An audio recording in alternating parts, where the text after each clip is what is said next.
Hi guys! Good evening! Ito na ang update sa aking talong na malulusog na talong guys. Ayan.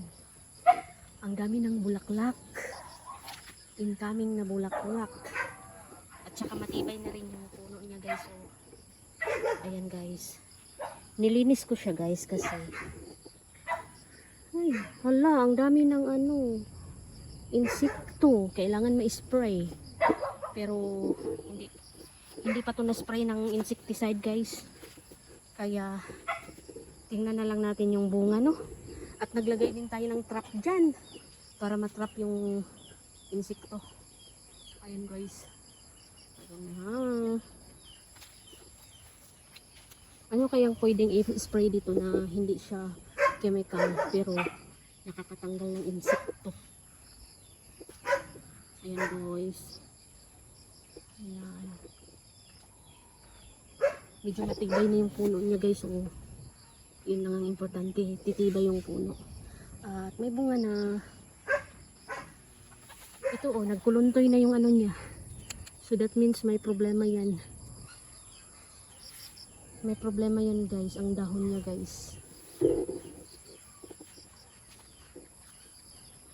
Kung ang aim ay pangbenta, kailangan ng talagang insecticide na chemical. Synthetic. Pero kung pangkain lang naman, siguro okay na yan. Ayan guys. Marami na siyang bulaklak guys. Ayan.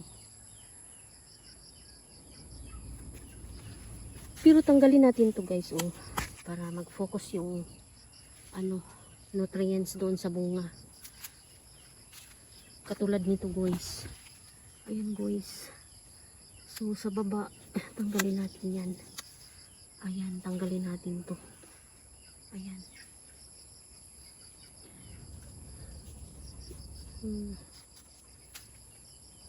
Katulad nito. Katulad nito guys, may bulaklak din eh. So yung sanga din eh, tanggalin para mag-concentrate yung nutrients doon sa bunga.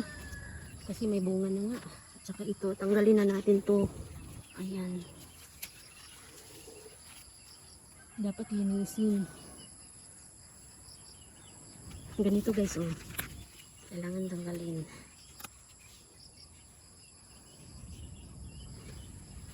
Ayan, may na din eh. Bulaklak.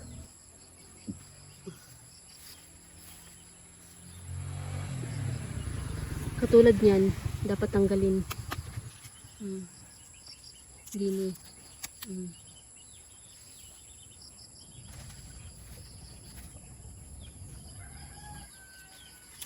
Katulad nito, tanggalin. Linisin. Katulad nito, linisin. Ayan.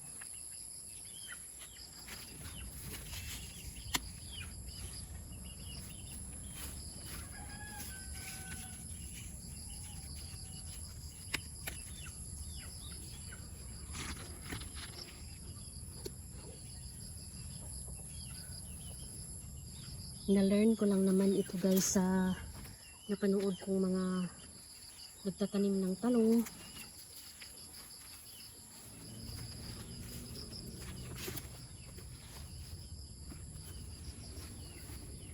Katulad nito, may bulaklak din eh.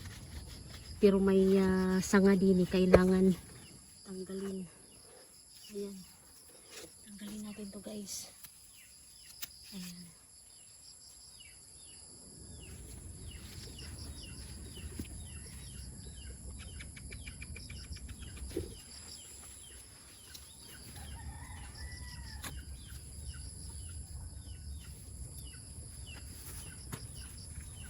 Ayan, ito may bulaklak na dyan, so ito kailangan matanggal yung mga sanga-sanga sa baba. Ayan. Tsaka ito.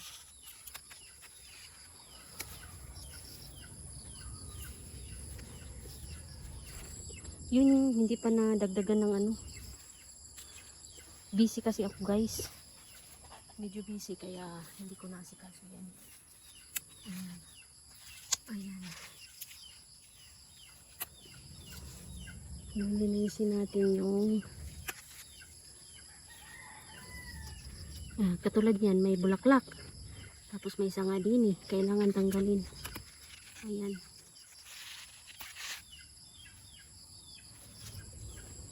Medyo lumaki na yung saging. Bunga ng ating saging. At ang kamatis, ayan. Nagpakita na siya ng changes. Medyo lumaki na siya, guys. Ayan, nakakatuwa. Di ba? Kasi first time kong nagtanim ng cherry tomato. Malapit na yan. Malapit na yung ano.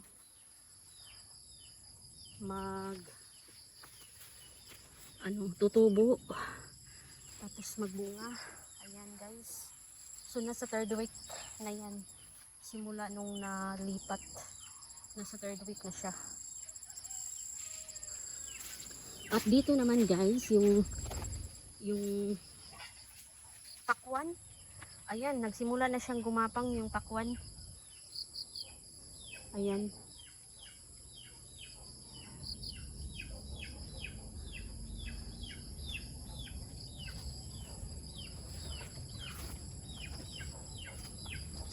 Gabi na, guys. Doon naman tayo sa Ampalaya. Pupunta tayo sa Ampalaya, guys. So tingnan nyo, guys, yung yung nilagay. Ito ipot to. Ayan, na-cultivate na kaya nakita yan. So kailangan magdagdag ulit ng lupa para matakpan ito. Dito naman i-cultivate yan bukas. Malaki na yung yung pichay. Simula nung tinanim yan, na itanim yan, medyo na siya. Kailangan na rin ng abono. So ito, guys, tanggalin natin to. Ayan. Para mag-concentrate yung nutrients doon sa bunga. Kasi nga magbunga na siya.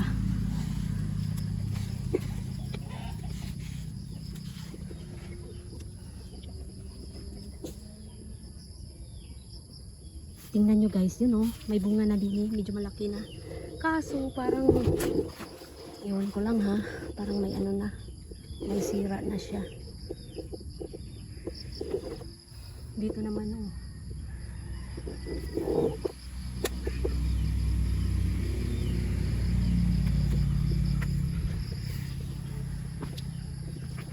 Dito naman tayo sa may Ampalaya natin.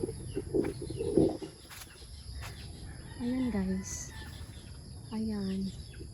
So naglagay kami ulit dito ng insect trap. Ayan, may lumapit na. Ang dami ng bunga, guys. Guys.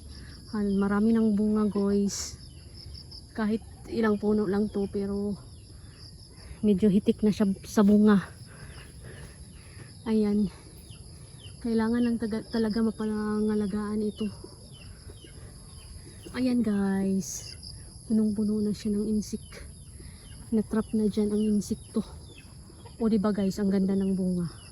So dito naman yung nilagay kaninang umaga lang, may na-trap na Ang nilagay dyan, guys, yung asukal.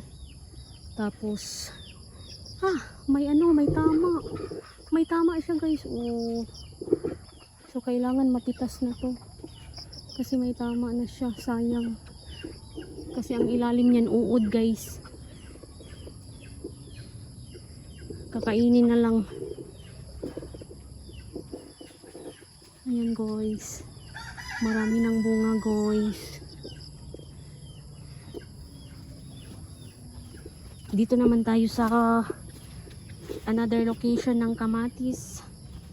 Ayan, medyo malaki na rin yung kamatis din. At ito, yung ginawang may nakalagay ditong sili. Tingnan natin kung tutubo ba yung dyan. Tinatry lang namin, baka tutubo o hindi. At dito naman guys, yung aming kalabasa, ayan. Nagapang na siya sa taas. Ayan.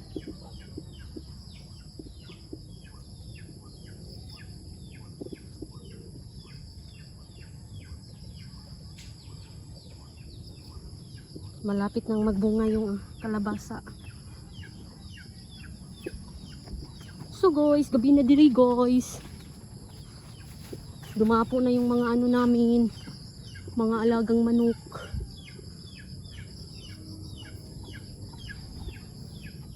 Yan, uwi na tayo guys. Puntahan ko yung manok doon kung kumusta sila.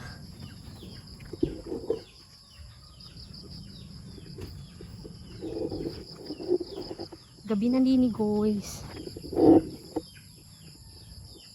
Ayan, takip silim na.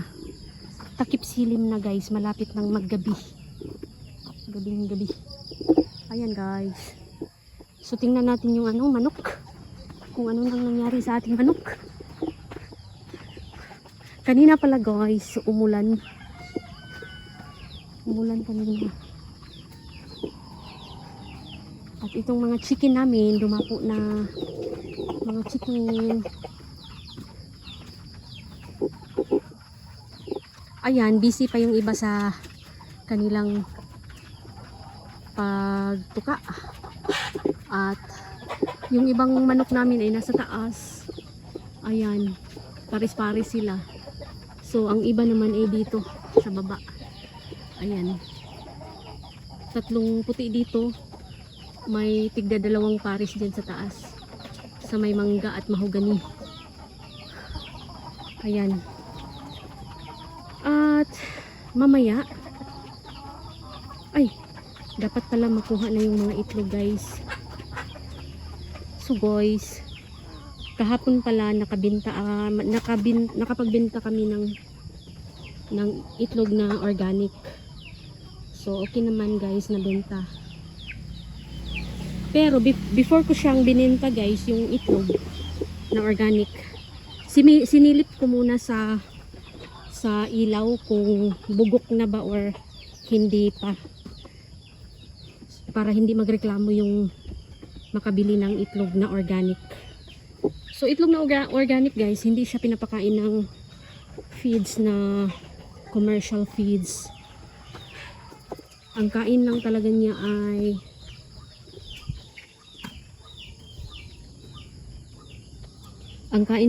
talaga niya guys ay kung ano dyan maibigay, like mix na dahon-dahon, bigas at saka palay at dahon ng kapayas, langka. Minsan naman ay yung talong at ampalaya, yun, nilaga tapos lagyan ng darak. Tapos pwede niyang kainin. Ayan. So ayan. Nadapo na ang mga manok. Kasi nga gabi na guys. So may nadagdag na pala ng ng manok. Ay, gabi na dyan sa side na yan. Madilim. Hindi na makita yung gusto nyo makita.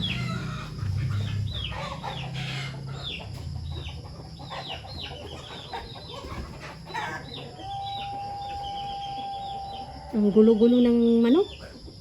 Magulo na ang mga manok.